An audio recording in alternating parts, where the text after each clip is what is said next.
stop. I want to hear from Amy here on the front row of the classroom 515 here, just above KJZZ in Phoenix. But let's take a couple of calls now. Let's speak to Duraid Mahassan, who's in Jordan. He's head of the Jordanian Water Authority, and he joins us on the BBC and on KJZZ. Sir, thank you very much for your time. How much of an issue is water in Jordan? Tell us your experience.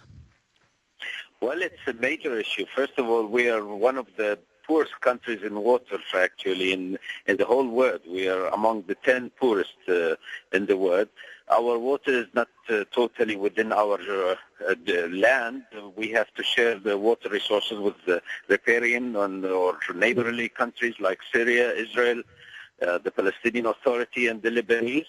And there is so much of conflict in that countries of the Middle East almost reached wars because of conflicts on water issues. Besides, we have also our internal problems of water, that we're consuming so much of water in agriculture, and pollution or thermal pollution, name it, is also affecting. A gradual increase in construction on the expense of Greenland is also increasing, and demand for So let me jump in there because you mentioned agriculture. So let me jump in because you mentioned agriculture, and Frank, calling to KJZZ in Arizona, raised just the same issue. How do you go about maintaining a healthy agricultural sector while considering the needs to preserve water?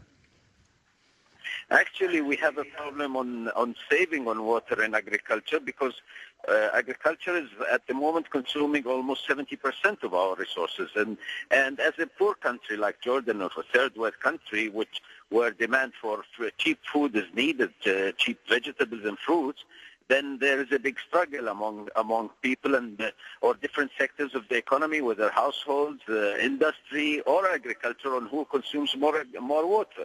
So there is an internal war even on water. Now, if you're talking about healthy standards, actually what we are afraid of is we have been witnessing some cases of pollution because of polluted water, the mixing of sewage, untreated water with fresh water in some areas or remote villages that are causing some disturbances in the area. Sir, thank you very much for your time. That's Duraid Mahassan. He's head of the Jordanian Water Authority, showing that this is clearly a global issue.